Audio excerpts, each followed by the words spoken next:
Bonjour à toutes et à tous, je suis Hubert, adhérent à l'UDPA depuis 2019 et je vous souhaite la bienvenue dans cette première vidéo d'une série consacrée à ce sujet d'actualité et d'avenir qu'est la responsabilité sociale des entreprises, sociale ou sociétale selon les sources, plus fréquemment évoquée en utilisant l'acronyme RSE ou encore le nom anglais de Corporate Responsibility. Vous avez nécessairement entendu parler de RSE. Quand on regarde les coms internes et externes des entreprises, on a l'impression qu'il n'est plus question que de ça, en tout cas pour la dimension environnementale et écologique, où les entreprises rivalisent désormais d'initiatives et d'ambition.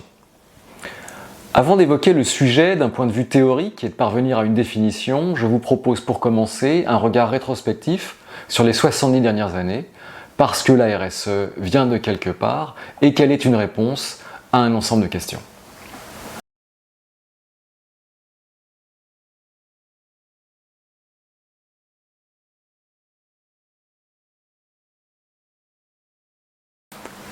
Après la Seconde Guerre mondiale commence une période de croissance, d'optimisme et d'euphorie.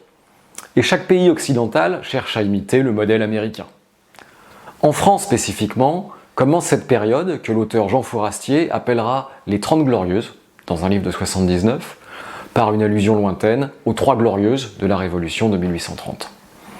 Un visionnaire, ce Fourastier, soit dit en passant. Après une phase d'intervention publique, pendant la reconstruction, partout s'impose petit à petit le même dogme libéral aux sociétés, mais aussi au gouvernement. Dans son livre de 62, Capitalisme et liberté, Milton Friedman déclare qu'il n'existe qu'une responsabilité pour les entreprises, qui est d'utiliser ces ressources pour accroître ses profits, à la condition de suivre les règles du jeu, c'est-à-dire du marché. Le bonheur et l'opulence étant supposés résulter de la prospérité des sociétés privées. Dans le domaine des sciences politiques, et suite à l'effondrement du bloc soviétique en Europe, Francis Fukuyama, dans La fin de l'histoire et le dernier homme, un livre très prudent, mais aussi en même temps très récupéré et caricaturé dès sa parution, paraît annoncer quelques années plus tard que l'humanité a atteint l'étape finale de son évolution.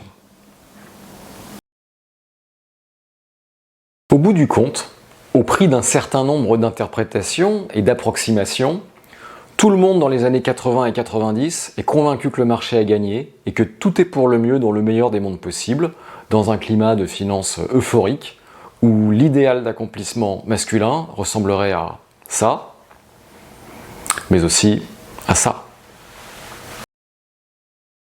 Mais les choses ont mal tourné.